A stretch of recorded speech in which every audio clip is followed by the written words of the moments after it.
दोस्तों स्वागत है आप सभी का एक बार फिर एसएसटी न्यूज़ चैनल पर। तो आज 22 जुलाई 2022 दिन शुक्रवार, आइए बात करते हैं दिन भर के ताज़ा समाचार और टुडे ब्रेकिंग न्यूज़ अपडेट की इस वीडियो में। दोस्तों नज़र डालते हैं देश के तमाम बड़ी खबरों पर। बता दें कोरोना के बाद मंडरा रहा इस खतरनाक संक्रमण का खतरा, इस राज्य में सामने आई केस। दोस्तों देश में एक और जहां कोरोना वायरस की रफ्तार एक बार फिर से तेज है, वहीं उत्तर प्रदेश में स्वाइन फ्लू से संक्रमण का मामला सामने आया है।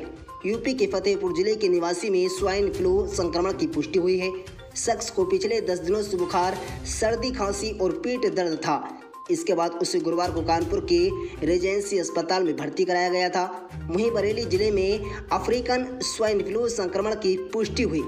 दोस्तों जानकारी के मुताबिक पीड़ित शख्स की पहचान राम बाबू के रूप में हुई है।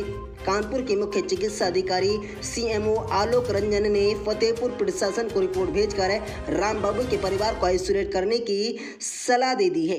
दोस्तों ठेकेदार को जिंदा फूंका, बैग लेकर बिल्डर के घर गए थे राजेंद्र, 1 मिनट में उठती दिखी लपटे, सीसीटीवी से हुआ खुलासा।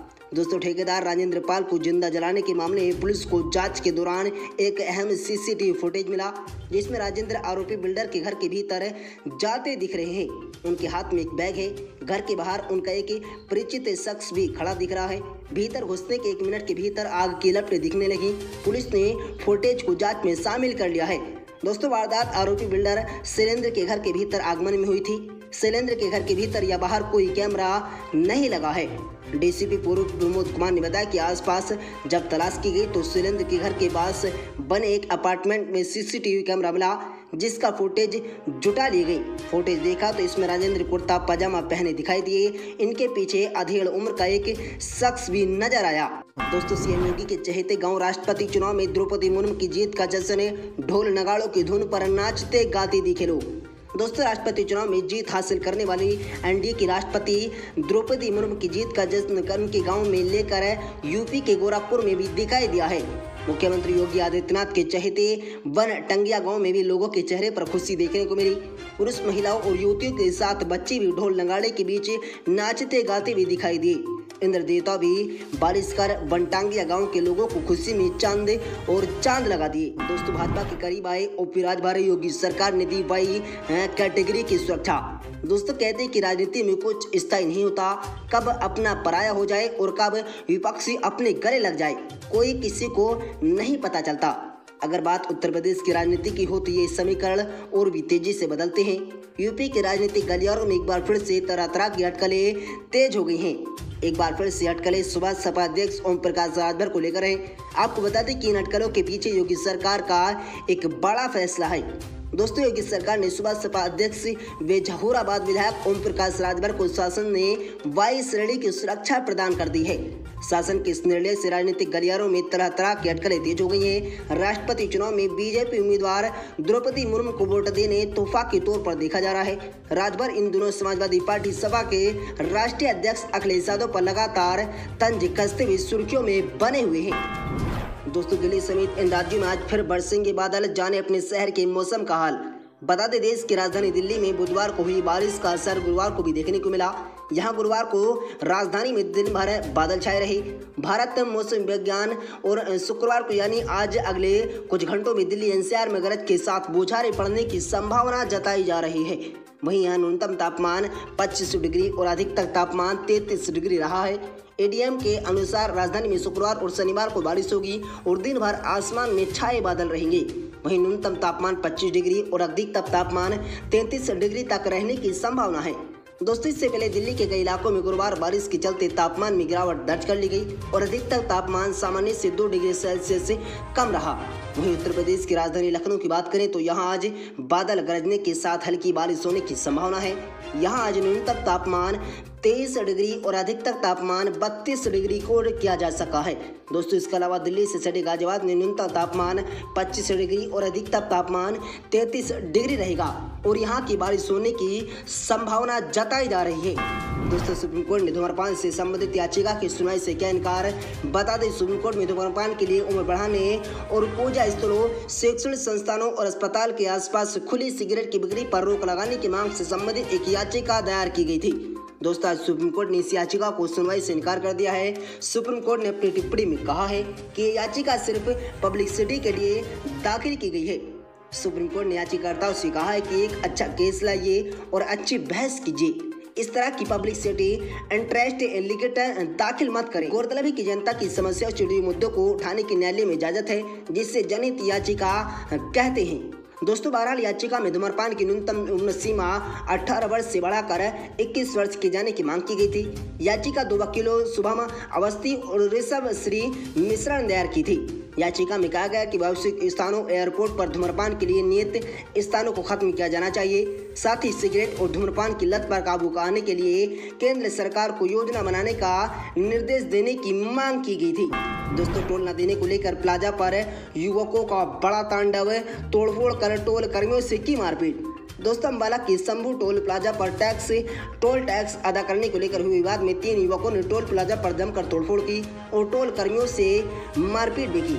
मारपीट की घटना सीसीटीवी कैमरे में रिकॉर्ड हो गई है, जिसके बाद पुलिस ने आरोपियों की पहचान कर तीनों युवकों को गिरफ्तार कर लिया। गिरफ्तार किए गए तीनों युवक पंजाब के रहने वाले हैं। जानकारी के अनुसार NH 44 Ambala Shambhu road plaza पर कुछ युवक टोल न अदा करने की जिद पर अड़ गए, लेकिन टोल कर्मी नहीं माने। इसके बाद युवक वापस आए और टोल कर्मचारी से मारपीट शुरू कर दी। युवकों ने टोल पर्ची से तोड़फोड़ होते हुए जमकर हंगामा किया। ये पूरी घटना प्लाजा पर लगे सीसीटीवी कैमरे में कैद हो गई, जिसके बाद पुलिस ने आरोपी की पहचान कर तुरंत कार्रवाई शुरू कर दी है। दोस्तों फर्जी दस्तावेज तैयार कर भर्ती रिटर्न साइबर सेल ने पिता पुत्र सहित 3 के खिलाफ किया मुकदमा दर्ज। बता दें साइबर जालसाजी के एक मामले में साइबर थाना पुलिस ने पिता पुत्र सहित साले के खिलाफ विभिन्न धाराओं के तहत मुकदमा दर्ज किया है। दोस्तों मामला कंपनी की फर्जी email ID, stamp letter head और जाली हस्ताक्षर की रिटर्न भरकर उद्यमी को नुकसान पहुंचाना है। हुड्डा सेक्टर 12 की पीड़ित श्याम अलिंगी ने अपने पूर्व कंपनी के काम करने वाले रमेश रहेजा, उसके बेटे जतिन निवासी भीमगोड़ा मंदिर बेसाला सूरत के खिलाफ मुकदमा दर्ज करवाया है। दोस्तों श्याम अगी ने बताया कि मेसर्ज एस एंटरप्राइजेस में हिस्सेदार और फर्म गोपाल फर्निंग प्राइवेट लिमिटेड में निदेशक था। उक्त फर्म में कंपनी विगत 10-12 सालों से कार्य कर रही है। दोस्तों पीड़ित पहले अपने कारोबार से संबंधित कार्य आरोपित रमेश से करवाता था। मतभेद होने के कामक करवाना बंद कर दिया। करनाल में दूसरे से काम करवाने लगा। आरोपी की कंपनी से संबंधित कार्य नहीं करने के कारण आरोपित रमेश उससे नाराज था। उसने अपने बेटे और साले से मिली भगत कर उसे नुकसान पहुंचाने की नीयत से उसकी कंपनी की फर्जी ईमेल आईडी, लेटर हेड, हस्ताक्षर, स्टंप आदि बनवाई। फर्जी स्टेटमेंट के जरिए उनका 3 सालों का DTN रिटर्न भरकर उससे नुकसान पहुंचाया। आयकर विभाग ने नोटिस जाने के बाद उससे घटना का पता चला। दोस्तों MSP कमेटी में पंजाब के प्रतिनिधि को लेकर CM भगवंत मान ने मोदी सरकार को लिखी चिट्ठी। बता दें पंजाब के मुख्यमंत्री भगवंत मान ने न्यूनतम समर्थन मूल्य MSP कमेटी में पंजाब का बनता प्रतिनिधि देने के लिए प्रधानमंत्री नरेंद्र मोदी और कृषि मंत्री नरेंद्र तोमर को पत्र लिखा है। उन्होंने कहा कि इस कमेटी में पंजाब को उचित प्रतिनिधि सुनिश्चित किया जाएगा। मुख्यमंत्री भगवंत मान ने कहा है कि पंजाब के किसानों ने हरित क्रांति में एक अहम भूमिका निभाई और उनके अधिकारियों को बुलाया नहीं जा सका। बता दें कि मुख्यमंत्री भगवंत मान MSP की सिफारिशों के लिए गठित कमेटी के पंजाब को बाहर रखने के लिए केंद्र सरकार की कड़ी आलोचना की गई। इस बयान के मुख्यमंत्री ने इस केंद्र सरकार का मनमाना कदम बताते हुए कहा है कि राष्ट्रीय खाद्य भंडार में सबसे ज्यादा योगदान देने वाले राज्य को उच्च गठित कमेटी से बाहर रखा जाएगा, जिसकी व्यवस्था सिर्फ केंद्र सरकार ही कर सकती है। दोस्तों पुलिस के हाथ लगी बड़ी सफलता। मलाड़ा में 8 किलो 50 ग्राम चरस के साथ नेपाली गिरफ्तार। बता दें जिला कुल्लू में नशा तस्करों के खिलाफ कुल्लू पुलिस की कार्रवाई लगातार जारी है। इस कड़ी में कुल्लू पुलिस की टीम ने 8 किलो 50 ग्राम चरस के साथ नेपाली मूल के एक व्यक्ति को गिरफ्तार कर लिया है। पुलिस ने चरस को अपने कब्जे में ले लिया है और अब आरोपी को अदालत में पेश करने की प्रक्रिया पूरी की जा रही है। वहीं पुलिस इस बात की छानबीन में जुट गई है कि नेपाली मूल का व्यक्ति इतनी बड़ी मात्रा में चरस कहां से खरीद कर लाया था। आरोपी की पहचान भीम बहादुर पुत्र बल बहादुर दुरुंग निवासी वार्ड नंबर 7 झावा अंचल बागमती नेपाली के रूप में हुई है। ये मलाड़ा में किराए के कमरे में रहता। दोस्तों राष्ट्रपति के अभिवादन के महामहिम शब्द का इस्तेमाल करने पर पाबंदी। बता दें कि भारतीय जनता पार्टी बीजेपी के नेतृत्व वाली एनडीए की राष्ट्रपति पद की उम्मीदवार द्रौपदी मुर्मू ने राष्ट्रपति चुनाव जीत लिया है। अब वे देश की अगले राष्ट्रपति होंगी। द्रौपदी मुर्मू की जीत के साथ ही उन्हें बधाई देने वालों का तांता लगा हुआ है। द्रौपदी मुर्मू की जीत पर जहां एक तरफ बीजेपी देश भर में जश्न मना रही है, तो वहीं उनके गांव में भी खुशी का माहौल बना हुआ है। दोस्तों, प्रधानमंत्री नरेंद्र मोदी से लेकर बीजेपी और विपक्ष के तमाम बड़े नेताओं ने द्रौपदी मुर्मू को उनकी जीत पर बड़ी बधाइयां दी।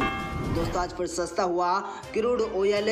आज जानिए कितनी पेट्रोल और डीजल की कीमत।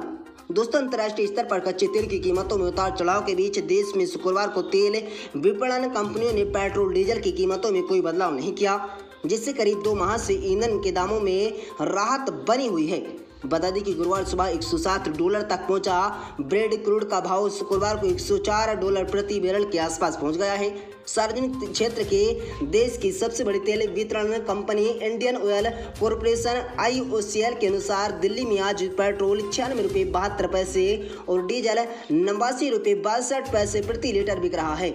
मुंबई में पेट्रोल और डीजल के दाम क्रमांक ₹106.31 प्रति लीटर और ₹94.27 प्रति लीटर बिक रहा है। दोस्तों, कांवड़ यात्रा को लेकर हरियाणा पुलिस ने प्रदेश में किए पुख्ता सुरक्षा के इंतजाम। दोस्तों, हरियाणा पुलिस द्वारा प्रदेश में कांवड़ यात्रा को सुरक्षित व सुव्यवस्थित ढंग से संपन्न करवाने और श्रद्धालुओं को गुजरने वाले मार्ग पर सुरक्षा के साथ साथ सुचारू यातायात सुविधा के पुख्ता प्रबंध कर दिए हैं। दोस्तों, संबंधित जिलों में अतिरिक्त पुलिस बल उपलब्ध कराने के निर्देश दिए गए हैं। दोस्तों, कांवड़ियों की यात्रा के दौरान किसी भी आपात स्थिति में त्वरित कार्रवाई करने के लिए एम्बुलेंस, क्रेन और दमकल वाहनों को महत्वपूर्ण बिंदुओं पर तैनात करने की बात भी कही गई है।